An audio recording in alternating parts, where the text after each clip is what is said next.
What is up, guys? Mike Merlinski here with the Metal Webzine. Welcome to episode 40 of All the Metal Podcast, the Big 4-0. And it's fitting because today we're talking about Black Sabbath Volume 4.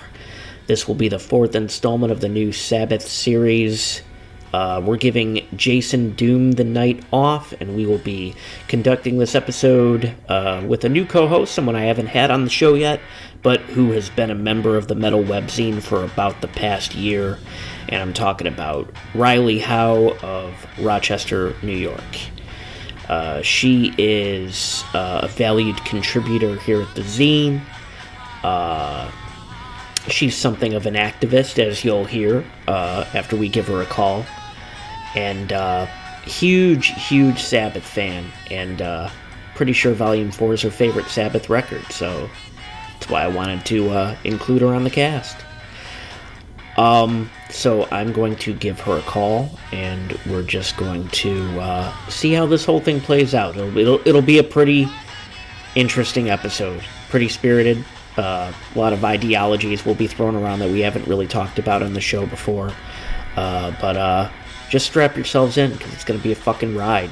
And don't forget to catch Jason Doom back on the show for our Sabbath Bloody Sabbath episode that should at least be recorded within the next couple of days. Alright, stay tuned. We are going to give Rylea a call.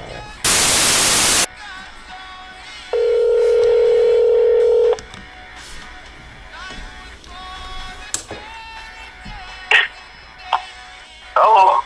What is up, Rylea? Oh, just enjoying the sun from the warmth of my apartment and not outside today. Sounds good. Yeah, yeah, it is a beautiful day today, isn't it? So, I briefly explained that you've been part of the zine for the past year, and, but I'll let you introduce yourself and, talk about who you are to kick us off. So, I'm Rylea Howe. I've been writing for the webzine for a little over a year now. Started writing by, I remember you posted some sort of want ad to try and get somebody to do the upcoming shows part of the webzine. And I hit you up, and by the time I hit you up, somebody had already taken it up. But then about a week later, I think, we came up with the idea for my original column, the Vintage Rarities, and it sort of went from there. I have two noise projects now. The original being my Sound Waves Attacking Nothing, and now I have this death industrial power electronics project with my buddy Eric, who we're calling it Amedic. What are you calling it? Amedic. Oh, cool. When did that start? I haven't heard of this. We started brainstorming and sort of recording vocals and noise tracks for it at the end of January, and we just released our first EP at the end of February last month. Oh, wow. No, that's awesome. So you got two noise projects now. That's cool. It's cool as fuck. Yeah. Noise is kind of my passion these days. How many albums does Sound Waves Attacking Nothing have out? Because you've been doing that for a minute, and you were very productive there for a while. I currently have 14 albums on my Bandcamp. I have one physical release that you did the tapes for. Right. That is actually one of the albums that's digital on my Bandcamp. I have one album with Noise for Heart Records that I did a bunch of anime samples over noise walls. Cool. And I have one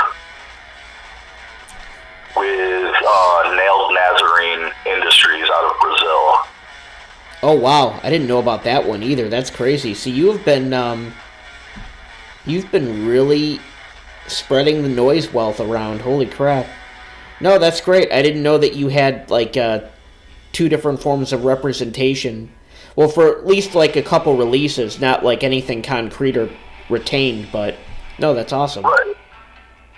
Yeah, no, it's been pretty fun. Biggest reason I like noise so much is because as much as there are obviously certain people in the community, just like with any music community, that try to pigeonhole things and try to be an elitist of some sort. When it comes down to it, there are no rules, and I'm all about rule breaking. So if there's a form of expression that is all about rule breaking, I'm going for it, and that's what I love about noise. It takes all the rules that, especially I took 2 years of music theory when I was in high school, and even back then, before I knew about noise, I was constantly going to my teacher about, I want to write this way, I want to make this, I want to do this or that, and she was always like, well, it's okay to break the rules, but you should probably learn the rules first. And taking noise, like I didn't learn a whole lot in music theory. I was very distracted in high school. I didn't pay attention. I was more focused on getting out of class and skipping class and stuff like that. So sure. I didn't even really learn the rules. Right. And then I found noise, and I was like, oh, sweet. I can bypass all that. Right. Yeah. I mean, it's a form of expression. It's a valid, like any form of artistic expression, it's valid because it's you expressing yourself. It's personal to you. It's become a genre. It's become a phenomenon. I mean, there was a whole noise scene prospering in Buffalo too, over at Sugar City, as far as I know. Until the pandemic happened. I mean, it's a prevalent thing. It's certainly evolving, and it's definitely getting its claws into other genres of metal. Like I know that that a lot more. I heard noise in metal. Right. Yeah, I know there are a lot more artists who aren't noise artists, but that are using noise walls and things like that as part of the recording process and sampling, and yeah, it's a huge thing. So yeah, you're right. I mean, you can express yourself artistically that way by completely bypassing music theory, and that's pretty awesome. So when you were learning music theory, though, did you take to any instruments, or was there anything that you really gravitated towards, within the realm of theory, before you decided to throw out the theory? Well, before I got into before I started taking music theory, I was given a Yamaha keyboard. I can't remember what model it was. It was a Yamaha keyboard, and I sort of taught myself how to play. It was one of those ones that the keys didn't light up, but there was a little LED screen that would kind of show you which keys to press. So I followed the directions on that and learned a couple basic tunes and stuff. But my favorite thing was tuning it to going into the strings and the orchestra effects on it to make it sort of sound like I was doing some sort of epic movie score. So yes and no. I didn't really have any understanding of scales or keys or anything like that, or time signatures, but I did have a grasp of how to vaguely play a keyboard. Awesome. Well, yeah, I mean, I know you're not tone deaf. I mean, you can just kind of thumb around and you can determine, if something is music to your ears or if it sounds off. And if you were trying to make your own scores, I mean, it's all about how those tones resonate with you.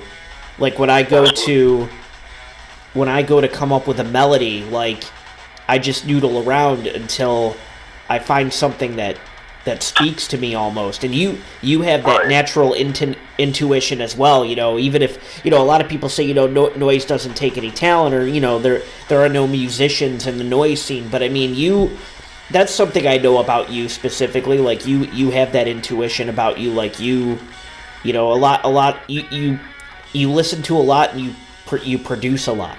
And there is a lot at your musical core, and I've always really enjoyed that about you, like how diverse you are, how eclectic you are, things like that.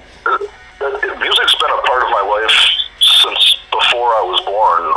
My grandfather, who's a big part of my life, he's played drums in various country western bands throughout New York State for the past 50 or so years. So when I was growing up, one of my first concerts that I ever went to that I can recall, I think I was still in diapers, and I was sitting on my mom's lap. We were at a country western jamboree. There's probably about 15 bands playing, and my grandfather was playing drums with 3 of those bands, and ended up sitting in for drums for another 5 of them. Right. Gotcha. That's impressive. So, I mean, I guess this is supposed to be about Black Sabbath, but that was really cool to learn all that about you. So are you satisfied with your introduction, or did you wanna get into anything else before we? Because I mean, we're gonna have you on again. Like I want to do many more episodes with you. So if you have anything else you want to say before we get into the Black Sabbath stuff. No, I think that was good. I think that was good. Awesome. Very cool. Rylea Howe, Sound Waves Attacking Nothing. And I forgot it already. What's the name of the new one, the new noise project? It's called Immediate. Okay, gotcha. Cool. Is that on Bandcamp yet, or you're still, like, formulating? Yeah, there is a Bandcamp. I can send you, when we're done with this, I'll send you the link for that. Cool. Yeah, no, that's great. That's great. That's cool that you have so much going on. That's cool that you got involved with those labels and shit, and especially that one in Brazil. That's really cool. Okay, so Black Sabbath, Part 4, Volume 4. You said that this is your favorite Sabbath record. It is. Cool. It is. It's not the first CD that I ever bought with my own money. But it is the first Black Sabbath CD that I ever bought with my own money. Right. No, that's cool.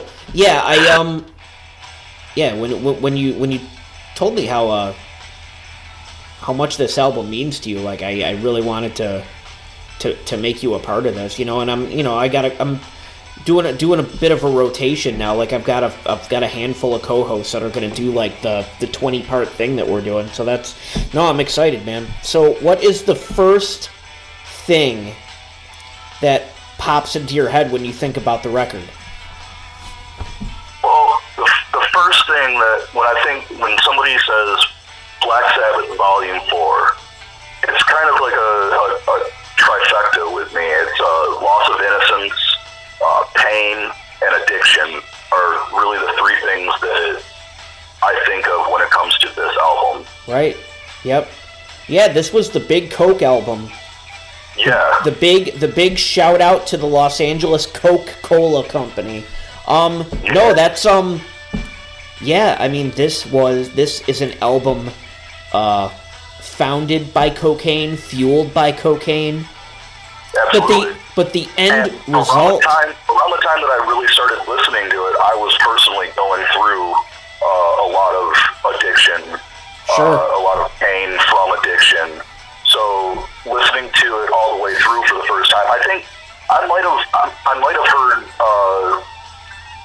I think I might have heard Snowblind just like maybe on the radio or something like in my youth, but I didn't get a chance to listen to the whole album all the way through until I was probably 18 or 19.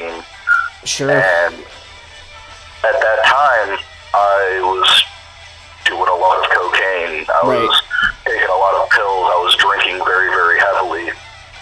And when I listened to it the first time, I was like, I was hearing the lyrics and hearing the it spoke to you.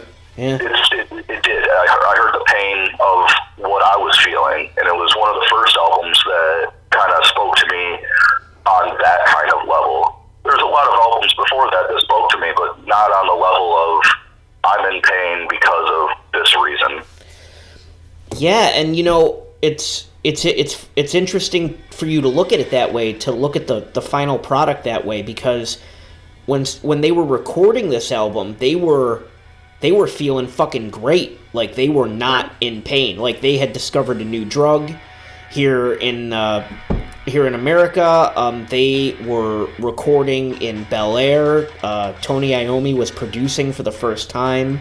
They had more time and money and space and drugs than they ever had before, so they could almost like record this one at their leisure. And you know, it's just the final product is just it's incredible, especially comparing it to like the first 3 records. But like, no, it's great that you can take something like that in, you know, decades after it's recorded and relate it to your personal struggle with drugs and alcohol. That's really special. Like, that's probably that's maybe not what they intended it to be at the time. It was more of like a, hey, you know, we're here to stay, we're fucking feeling great, and like, this is what we do, and this is what we're on now. But I mean, that's kind of how addiction,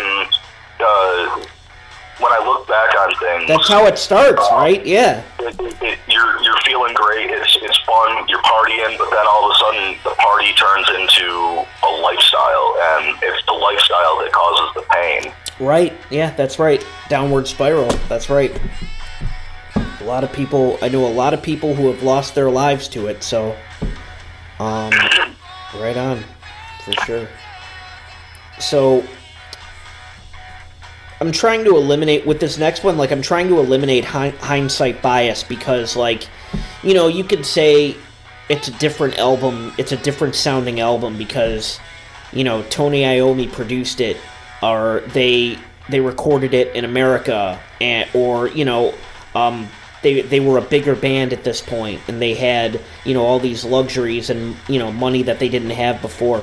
But, like, trying to, like, put all that out of your mind, like, what are the biggest audible differences between Volume 4 and the first 3 records?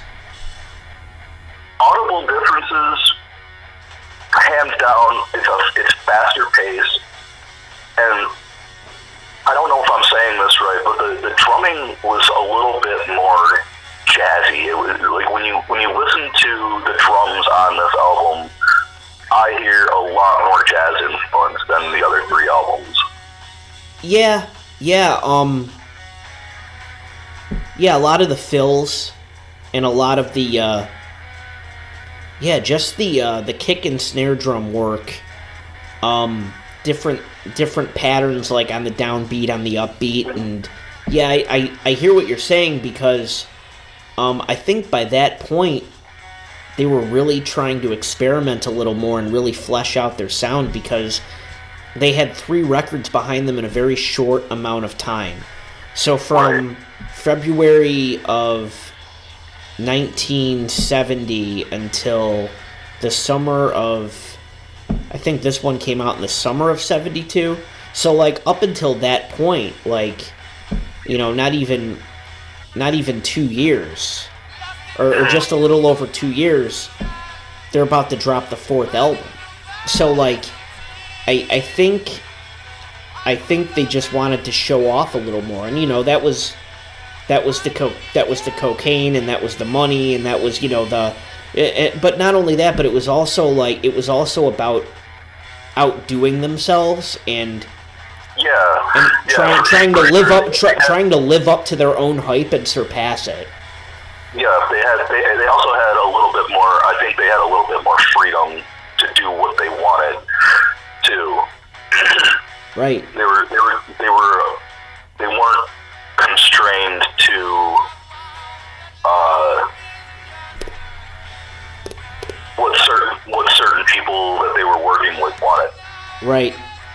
Right, exactly. Yeah, they had a little more leniency with the label because they had proven themselves, you know? They had proven themselves, and now they needed to say to the world, hey, we're here to stay, we're a force to be reckoned with, we're an important band, you know, we're innovators, we're starting something here, we're not going to fizzle out, you know, we're here to stay, and we are going to leave our mark on infinite bands to come. Maybe they didn't realize all that at the time, but that's what ended up happening. So, who had the strongest performance on Volume 4? I would have to say it's a tie between Bill and Tony for me. Sure. Because, like I said, in the previous question, Bill's drumming just took off. He decided he was experimenting. He was using very, very different techniques than he had been before. The weird percussion things that were going on in FX, I loved that. Yeah. I love that. And the fact that not only did Tony produce, but he also played multiple instruments on this album. Sure. His work on the Mellotron, and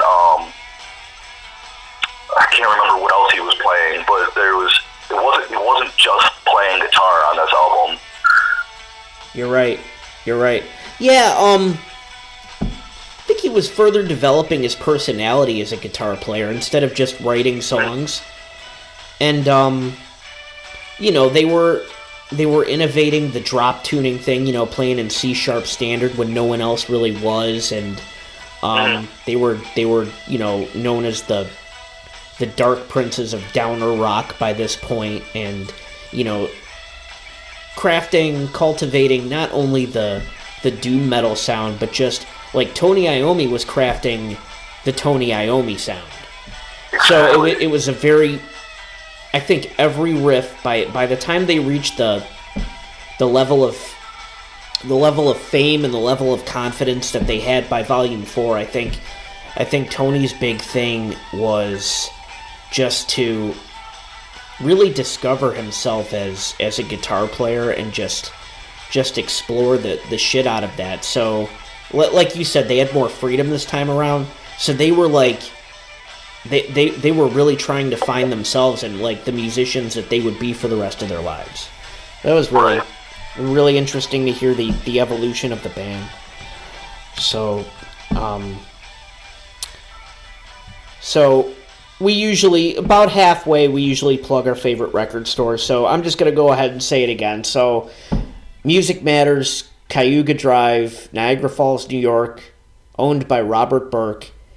He has absolutely everything you can think of for metal and rock, and if, you know, you can't find it, he'll order it, and great pricing, just spectacular inventory, and just worth going there if you have, like, 5-6 hours to kill, and you just want to dig through some stuff, because he has endless records, CDs, cassette tapes, DVDs, like live music DVDs and movies too. It's just a shoebox full of shit that like you'd love to just spend. Any music lover would just love to dig through for 8-9 hours if they had the time. So Riley, I'd like you to. I bet I know what you're gonna say, but please plug your favorite record store.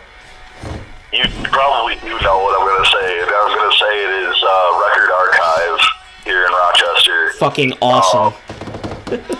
From what I understand, they are the second largest record store in the United States behind Amoeba Records. Behind Amoeba, that's right. And I think that's based on like square footage. Right. They have an excellent selection of music of all kinds. It's one of my favorites. It's one of those places where I can go in there with zero money I've gone in there with no money to be spent. A dollar in my account, but I go in there, and because it's got such a broad selection, I can literally just have fun for hours, just digging through and be like, oh wow, this is a rare CD. This is a rare record.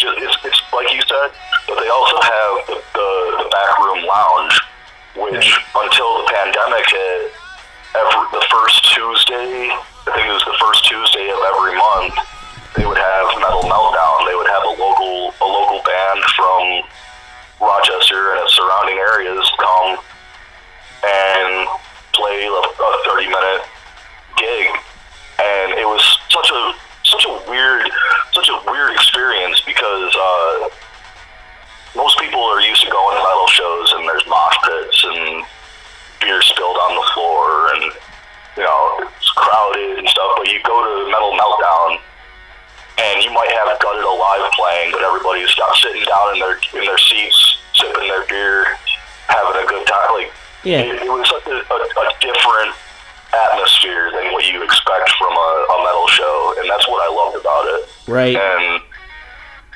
but yeah, Record Archive here in Rochester.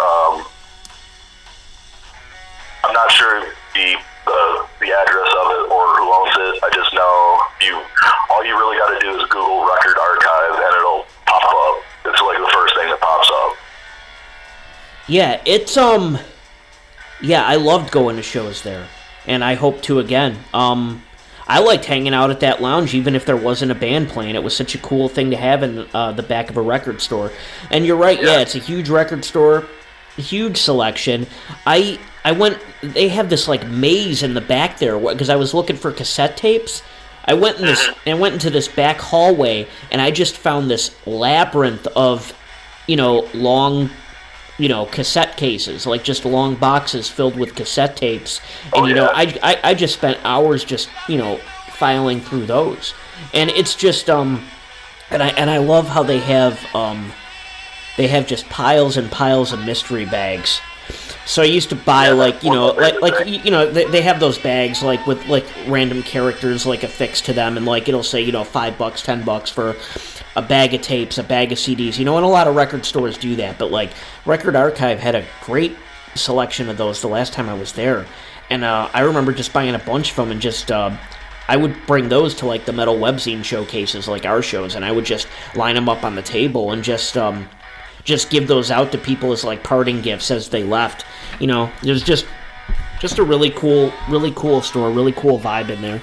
And you're probably right. It probably is the, I haven't been to every fucking record store in the country, but it probably is like the second largest next to like, say, like an Amoeba in West Hollywood, which as far as I know is no longer there.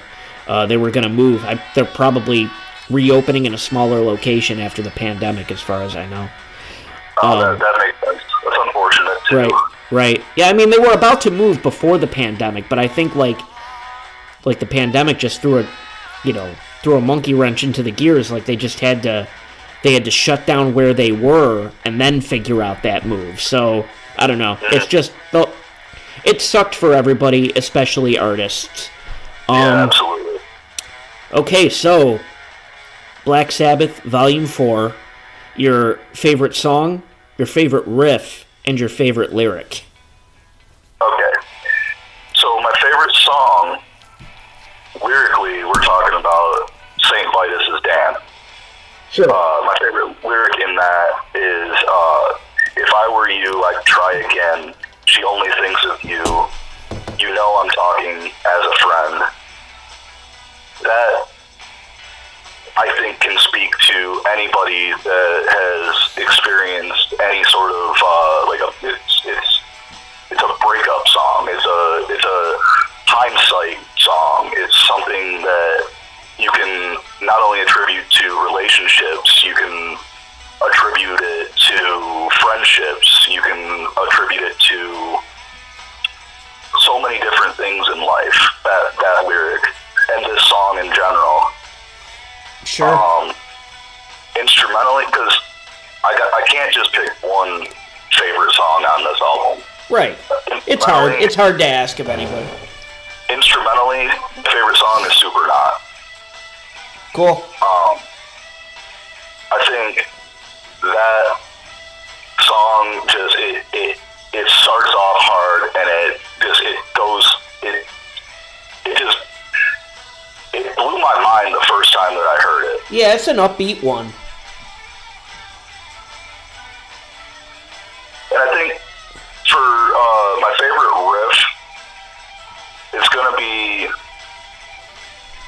it's in Under the Sun. Right after that kind of slow intro, and they go into the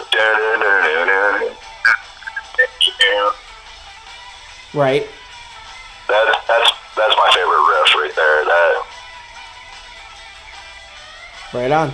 Out of the whole album, and the fact that I'm an album listener. Sure. So the fact that I have to wait till the last song to hear my favorite riff, it's kind of like it gets me on the edge of my seat. You get antsy. That's a really cool way of looking at it. I have that same relationship with, like, parts of albums, parts of songs. Like you put on a song, you're waiting for that one part. Maybe it's only 10 seconds of the song, but, like, you're excited for that part. And, like, there's something special about the whole build into it, man. That's really cool. That's your personal climax on the record. That's very, definitely relatable. So, I don't know. We've been talking for a while. You may have already answered this without meaning to. How did you first discover Black Sabbath? I actually first discovered Black Sabbath by stealing CDs from my first stepdad. Yeah. There we go. Yeah, let's get into that. Let's get into that dark family shit. No, let's not. I wasn't really allowed to listen to heavy metal growing up. My mom really was trying to keep me from metal, and like I could listen to the rock music that she listened to, but it wasn't really what I wanted to listen to. It was like I could listen to Aerosmith, but I couldn't listen to Metallica. Sure. It was one of them weird things. If she approved of it, you could listen to it. Yeah, if she was listening to it, I could listen to it. But I got my first Discman, and I snuck downstairs and I quote unquote borrowed Rush 2112. Jane's Addiction, Ritual, De La Habitual, and Black Sabbath's Paranoid. And I listened to them all within the same day. And those three albums were like what really got me into heavy metal. My dad really helped me get into heavy metal. I would go see him on the weekends, and we would listen to The Nerve. And whatever was playing on the radio on The Nerve, I was, Rob Zombie, The Offspring, stuff like that. I dug it. But listening to Rush for the first time, listening to Black Sabbath for the first time, those two, and then Jane's Addiction, I mean, this brings up the argument, is Rush metal, is Jane's Addiction metal? I can't tell you that. What I can tell you is those three CDs really got me into the music that I'm into now. Yeah, it's a very crucial developmental part of your life. Like for music lovers anyway, like, because you start off with what you're exposed to, like the music that your family exposes you to, and then you had what was on the radio, and then you had what was on MTV or Headbangers Ball or something. But right. there's that transition that happens when you finally go out to seek out music on your own.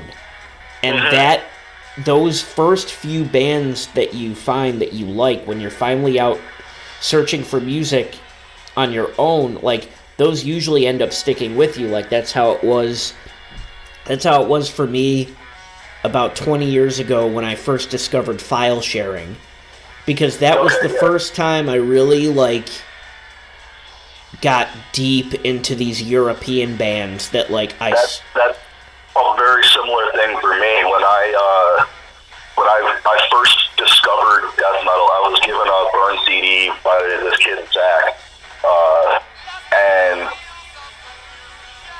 on it had Cannibal Corpse, Cradle of Filth, Guar, and Trivium. And this was the first time in my life that I had ever heard harsh vocals.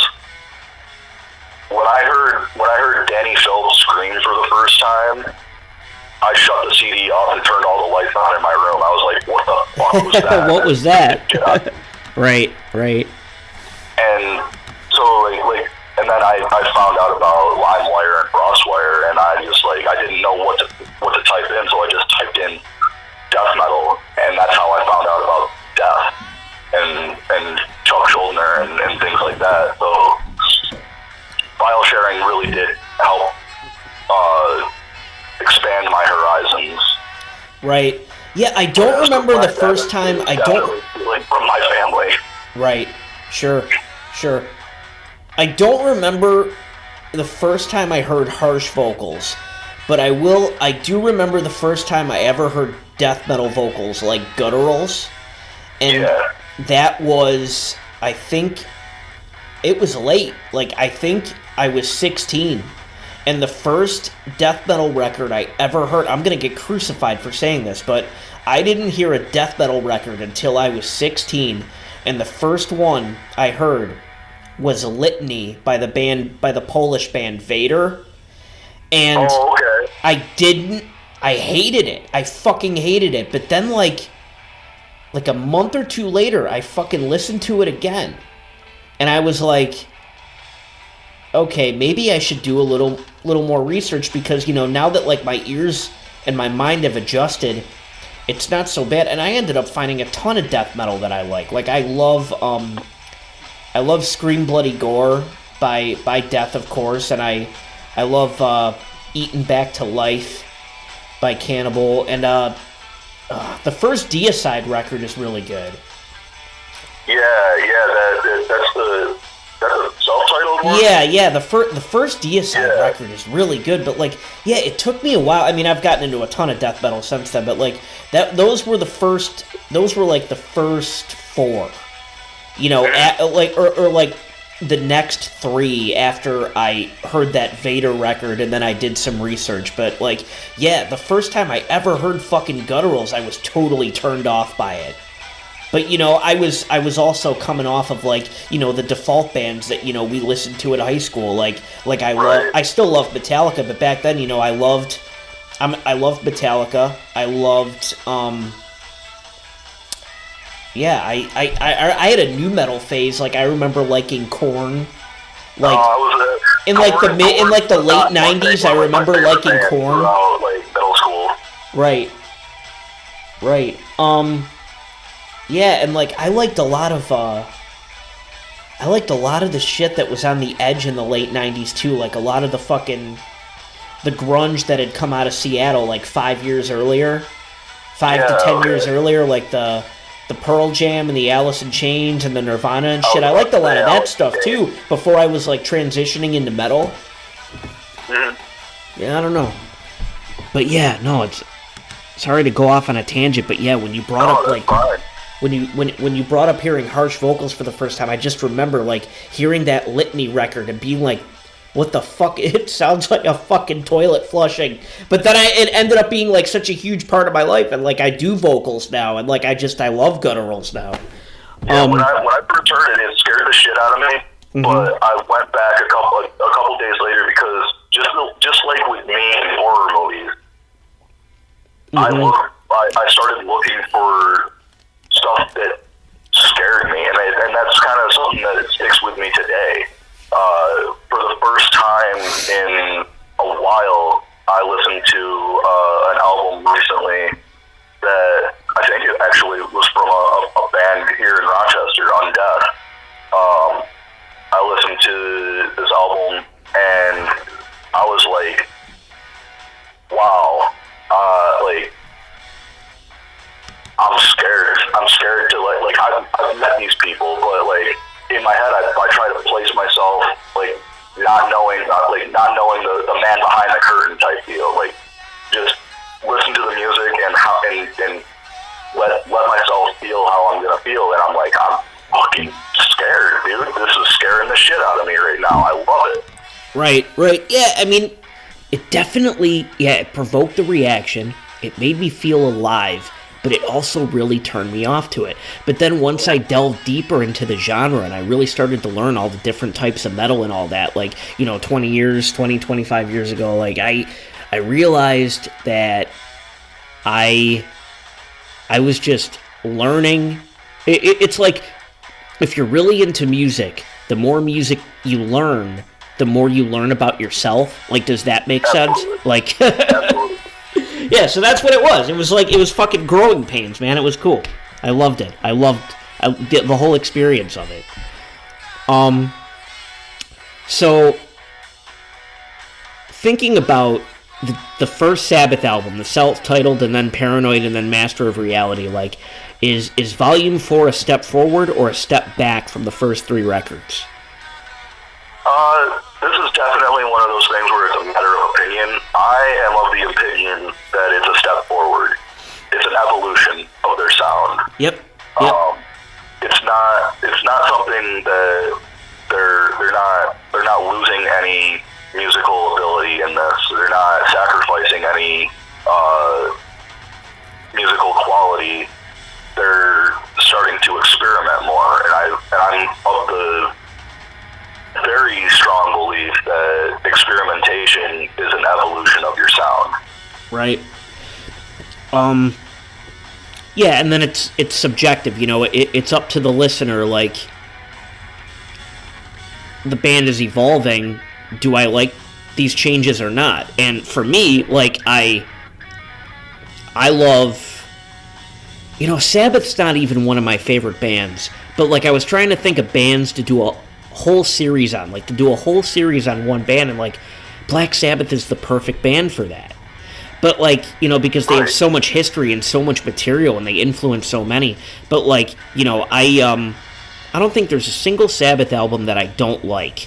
I prefer the Dio years. But if we're talking about the first 4 records, like, this is definitely a step forward, because it's, for me listening to it, like, it's them getting closer to my favorite era of Sabbath. They're gonna spend, like, the next 20 years, you know, well not necessarily, because even Heaven and Hell came out in 1980, so, like, they're gonna spend, like, the next 8 years just chugging away and just slowly evolving into what they became with Dio.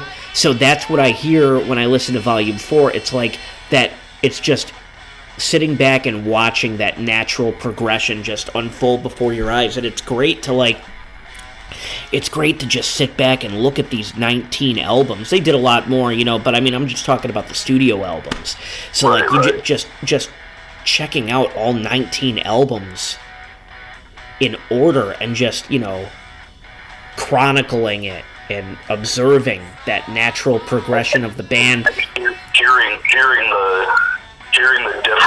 the differences in their sound as the albums progress, as the lineups changed, and as they changed out vocalists. And I think when all was said and done, by the time 13 came out, they had 7 or 8 vocalists. Like, we'll get into that later. Like, but no, man, I'm sorry, I keep saying man. It's like a natural thing that comes out. It's okay. It's like saying dude or. It really is. Yeah, I don't even think about it, but now I'm catching it. So, yeah, like, I'm all about the Dio years, and I love the album that Iommi put out with Dio in 2009 under the name Heaven and Hell. The Devil You Know, and that'll probably be the last episode of this series. I'll save that one for the end, even though it came out before 13. But, no, oh my god. Like, I think Dehumanizer is my favorite Sabbath record. What's your favorite? This Volume 4 is your favorite Sabbath record, undisputed, right? Yeah, I would say that it's the one that I've had the most, like, adult face time with. The sure. one that the first one that I heard, for me, a lot of times the first album or the first song that I hear from a band ends up becoming my favorite album or song. In this case, it's a little bit different. The first album that I heard from them was Paranoid. Yep. And for a long time, my all-time favorite Sabbath song was Electric Funeral. Sure. I guess I would say my all-time favorite Sabbath song still is Electric Funeral, but as a full album, I would say that Volume 4 is my undisputed favorite album. All right. Yeah, makes sense. I feel like we really connected today over Sabbath. This is good. So, what's your favorite? As this is your favorite album, what is your favorite single moment on it? I would say that the whole track FX. That's the one with all the weird noises and sounds and stuff that's going on, and you're a noise artist. You're a noise fan and a noise artist, and I felt like there are parts of that song that could be considered early noise. Absolutely, and I always really enjoyed listening to that. And now that I have a new perspective on that track because of what I've been doing for the last 2 or 3 years, I like it even more. It makes so much sense to me. When I first listened to this album, I just considered this sort of like an interlude track, something that is easily skipped over. But now I have to listen to it. I have to listen to this track specifically, front to back. There's nothing about this track that doesn't please me. Right. No, that's great. That's a good answer. You know, my favorite moment on Volume 4, it's such a cop-out answer, but so I love the way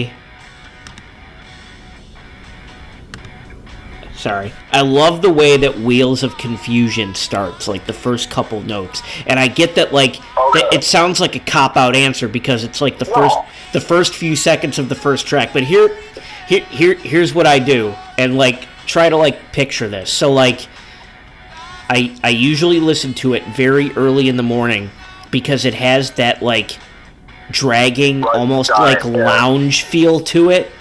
Yeah. And it sounds like waking up in the morning and being kind of dragging ass a little bit, but it I can see that. Then as the album goes, you're further into the morning. You're waking up now. Right.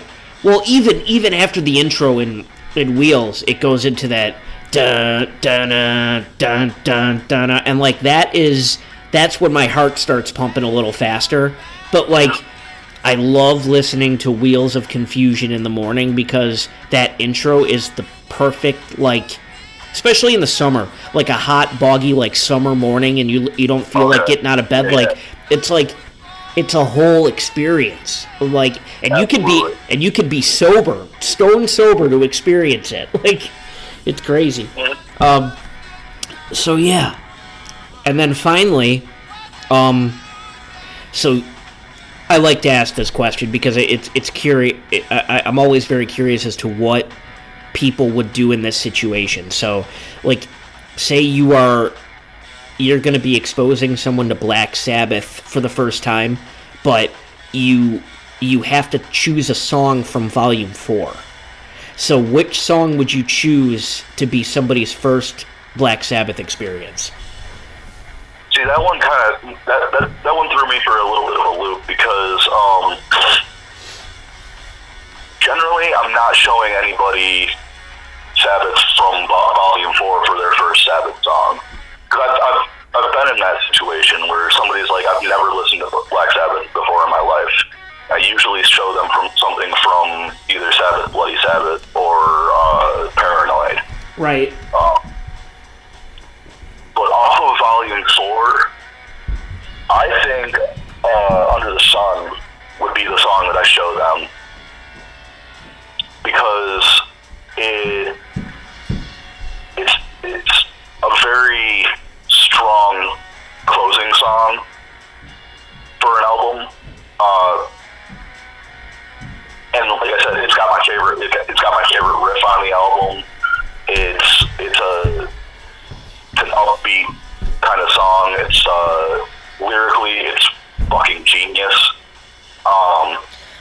lie, I did not expect you to say that, but that's a great answer.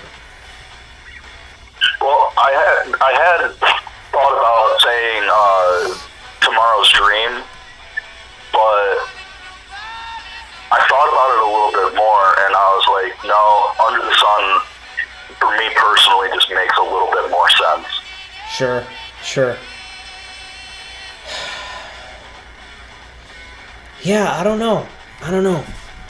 And you're right. It is a weird album to start with. Like, I would probably go either Supernaut because it's upbeat, or like it kind of like, you know, it shows the band as being hard hitting, which they are most of the time, or like maybe Snowblind, just because it perfectly captures like what was going on at this stage of the band. But for like somebody's first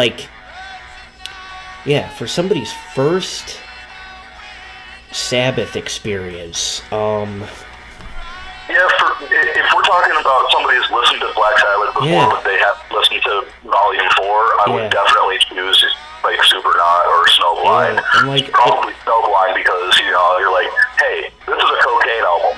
This is the cocaine song.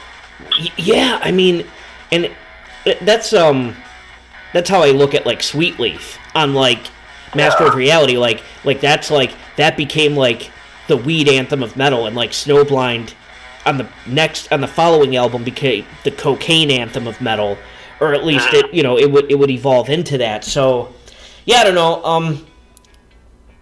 Yeah. So you said Under the Sun? Yeah, and that's the song that has your favorite riff. Yeah. Yeah, that makes sense. Yeah. Cornucopia is a heavier one. I thought you were going to say that, actually. Yeah, Cornucopia is a heavier one. Yeah, like, I'd probably go, like, 5, 6, or 7. Like, Supernaut, Snowblind, or Cornucopia. But, like, no, yeah, it makes sense, because I forgot you had said that earlier, that your favorite riff is in Under the Sun. No, it's just a great record. Yeah, front to back, like, it starts strong, it ends strong, everything in the middle is just on point. Right. So, I'm just looking at the schedule. Like, what other Sabbath records, like, really speak to you? That we haven't covered yet. That you haven't covered yet? Yeah, so, like, after the first 4.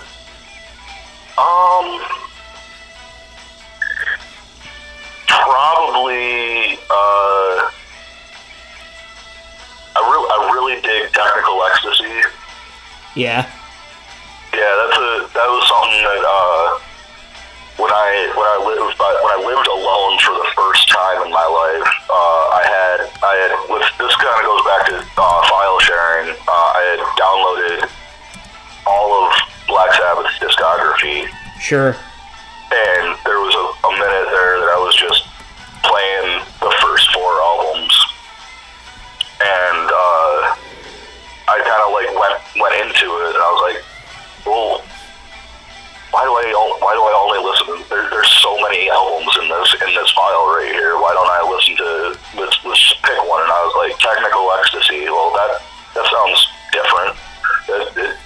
Sure. I had listened to Sabbath, Bloody Sabbath before. I like it. It's a great album, but Technical Ecstasy and the album art kind of like it threw me off. It was one of it was the first time that I saw this weird like postmodern album art for Black Sabbath. I was like, that's gotta sound different than anything that they've done so far. Right. No, that's really cool. That's really cool. I hear about that record a lot, actually. Oh, shit. Sorry. I hear about that record a lot, like when I go to Music Matters, because that was the first Sabbath record that Rob Burke ever heard or owned. One of the two, probably both. But, you there? Yeah, I'm here. Oh, okay. Yeah, somebody was calling me. I'll get him back. But I mean, no, that's I was wondering if you. The reason I asked, I was wondering if you wanted to come back and talk about Technical Ecstasy. Yeah, sure. I'd be glad to do that. With that, you got like what two albums before that, right, or just one? Oh God, yeah. I've got. Yeah, I'm thinking 2. Sabbath, Bloody Sabbath, and Sabotage are next. Yep, that's right. Yeah, so I'll do those with Doom, and then I got Technical Ecstasy with you whenever we get to that. Yeah, I would. Yeah, I'd love to bring it back on just to kind of mix it up here. Just looking at the schedule. No, yeah, that's awesome.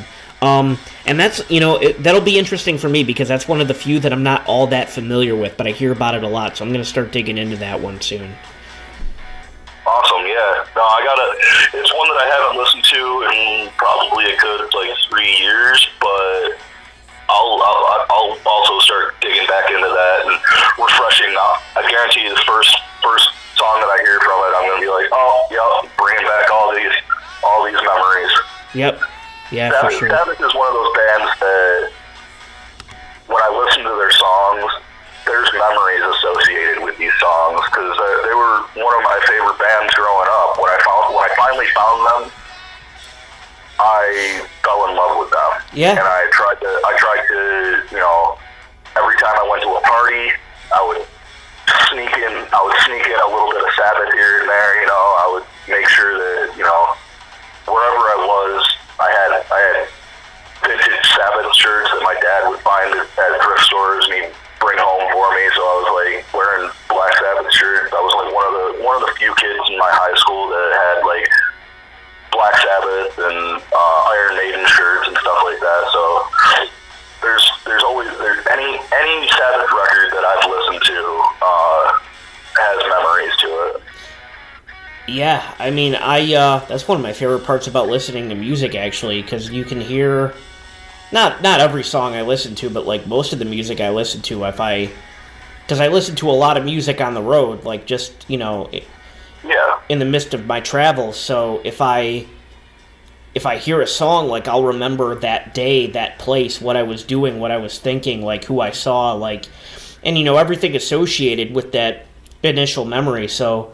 Yeah, it's an immersive experience, even if you're not listening to a song, even if you're just remembering a song, because then you remember everything associated with that song and the first time you heard it. Absolutely. Yeah, Sabbath is the perfect band for that. So, unless you have anything to add, I'm all out of stuff for Volume 4 for right now. I think I'm all out of stuff too. Alrighty. Well, I'll be talking to you soon. Good luck with everything, and I'll have you back on for Technical Ecstasy. Alright, sounds perfect. Thank you so much. Well, thank you. Have a good one.